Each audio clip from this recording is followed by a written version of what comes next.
Caution. Entering dark zone. Hey guys, Jacob here. In today's video, I'm going to be talking about something that a bunch of you guys have been requesting for a while now since the Tu11 Game Mode Summit dropped, and that's going to be a build video on the Ridgeways Pride Vest, or just a video in general on it, and show you guys how it works a little bit. First, if you guys are new, welcome to the channel. Make sure you subscribe for pretty much daily Division 2 content, also like build videos, event resets, and overall extra things on the game. Now, to get right into it, the specialization I'm using is going to be the Technician, due to the fact that you're going to be getting one extra skill tier, and I will show you guys exactly why you're going to be getting one extra skill tier and kind of why you need it. The primary weapon I'm using is the FAMAS 2010 replica. For some reason, I cannot get a decent FAMAS or one that's better than this, or at least one with the talent I want on it, and that's going to be in sync. Now, you guys can use essentially whatever AR you want, but this is the one I like using. You can use a Carbine 7, you can use a G36, a P416, but I like using the FAMAS for the fact that it has really high RPM and the damage isn't too bad. I have 11.7 assault rifle damage, 15% health damage, and 6% damage to armor within sync, which is hitting an enemy grants 15% skill damage for 5 seconds. Using a skill or damaging an enemy with a skill grants 15% weapon damage for 5 seconds. Damage increases are doubled while both buffs are active at the same time.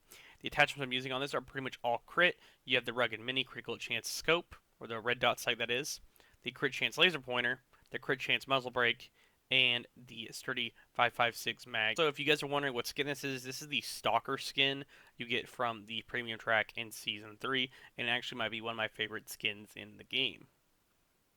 Now to get into the secondary. Secondary-wise, you can use essentially whatever you want. I'm using an M1A Baker's Dozen, mostly the fact that I like having something that's a little bit more long range. If I'm not using this, usually I'm using something like the Nemesis or even the Harmony, just to have more range on enemies when I'm fighting them. The attachments on this weapon are the rugged mini reflex sight for crit chance, the laser pointer for crit chance, and the tightly packed marksman mag for plus 5 rounds. So just keep this in mind, you cannot put a muzzle on the M1A Classic. You can on the newer version, but on the Classic M1A, you guys cannot put a muzzle on it. Keep that in mind. Now for the sidearm, I am using the TDI card custom. That gives me one extra skill tier if I have it in my hand, and it has finisher, which is swapping from this weapon within 10 seconds of killing an enemy, grants 30% crit chance and 30% critical damage for 15 seconds. The attachments on this weapon are the 5% crit chance, the 5% crit chance Osprey, and the 10% crit chance coupled laser pointer, and I'm using the plus 11 rounds extended pistol magazine. Now for the build itself, I'm going to be talking about the mask first, and that's going to be Sombra. The reason I'm using Sombra is for the 15% critical damage, 11% weapon damage, and pretty much all crit on the attributes. So you have 12%, 6% crit chance, and 12% on the mod, so you're getting a big chunk of crit chance and crit damage off this mask. Mostly crit damage, that is. You obviously can change the crit damage mod if you want to crit chance to get more crit chance, but overall you're getting the 15 crit damage, 12% crit damage, and 12% crit damage on the mod, so you're getting a lot of crit damage. You guys get the idea. Now for the holster, I'm using the Golden Gear for status effect, 1% armor regen, 153,000 armor, 8.6 hazard, 12% critical hit damage. For the backpack, I am using Golden as well. This has 8.8 hazard protection, critical hit chance, and critical hit damage. 132,000 armor with Vigilance, which increases total weapon damage by 25%. Taking damage disables his buff for 4 seconds. For the gloves, I am running the new Bellstone Armory gloves, which were added in Tu11. This gives you 1% armor regen. I have crit chance, armor generation, and 170,000 armor. If I could, I'd rather have critical hit damage instead of armor regen, but I haven't been able to find a pair like that in a while. I've been able to find pairs that have double blues, but I haven't been able to find any that have double reds. Now for the knee pads, I am using the Emperor's Guard knee pads. These have skill tier, at least on these ones. If you want more armor, you always can change to a defensive attribute, or you can even change it to a red if you want to. But you get 1% armor gen from this, and also have 6% critical hit chance, and you have 20% skill duration for your skills. Now for the main item you guys are looking at, that's going to be the Ridgeways Pride Vest, and it has an inscription. You can tell a lot about a man by the way he bleeds. Me, I bleed for my country, nothing else, and that's General Antoine Ridgway, which that's who we killed in the capital. The core attributes are all red, so you have weapon damage, crit chance, crit damage, and crit damage mod. And then there's Bleeding Edge, which is shooting enemies within 15 meters, applies a bleed to the target, repairs 3 to 40% of your armor per second on every enemy that is bleeding within 15 meters. Repair strength per number of bleeding enemies, 3%, 6%, 12%, 24, and 48. So that depends how many enemies are within the radius, or within 15 meters that is. And I will show you guys exactly how it functions, but for the skills I am using the Striker Drone. That's so I can proc in sync and get more extra pretty much weapon damage while the drone is hitting the enemy. And for the Stinger, this is a tier 2 Stinger, and you can get a tier 3 Stinger if you're going to be having the TDI custom in your hand, but that's just to get 10 extra charges and a little bit more damage on the hive. I will show you guys a quick demonstration of how this vest works and pretty much the DPS on the build. And you guys will see I'm on Heroic if you guys are curious about the damage on the enemies. I'll change this to pretty much your basic Elite and show you guys the damage on this. So just damage without, I'm not going to proc the Ridgeway just yet because that's for mostly healing. But this is the basic damage on this build, PvE that is. I have used it a little bit in PvP, but I've been testing it mostly in PvE. So you guys can test it whatever you want. But this is the DPS to normal elite targets. And I'll change it to named so you guys can see this as well.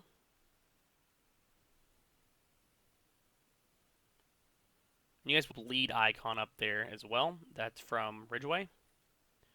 That's pretty much on named targets. Now I am going to destroy this real quick. And I'm actually going to damage myself. And since I have armor regen, I'm going to have to do this kind of quick because the armor regen ticks like immediately and goes right up. But I'm going to throw this over here so you guys can see the healing from Ridgeways. And this is combined with a little bit of armor regeneration, so it is ticking up pretty fast. You can see there, it's just constantly going and going and going and going.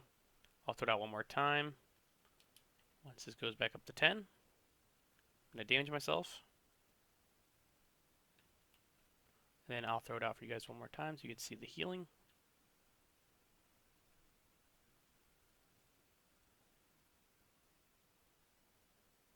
And that's from the bleed constantly going up how much percentage of armor you're going to be getting, depending on how many enemies within the meters, or the radius that is, of the vest. But overall, I am very happy with this exotic. Originally, I thought the Memento backpack was kind of going to overtake this and not be, this wasn't going to be used as much, and the Memento is going to be used all the time. But I feel like this vest can be used a few ways, which I'm going to discuss right now. For one, if you're using this with a skill style build and you're using this with a hive, you may be losing out on stuff like, kinetic momentum or empathic resolve, depending on what you want to use, or explosive delivery. But if you want to have a little bit extra damage and stay alive while your hive is in there eating enemies away, this might be a perfect way to do. This also works really well for, survivability, armor regen builds like you see right here. And for overall DPS, if you wanted to run all reds with this and run a hive and just have the technician and have the one skill tier, and essentially you could sit there, just throw this out while the hive is hitting enemies, you could still be doing a decent amount of damage.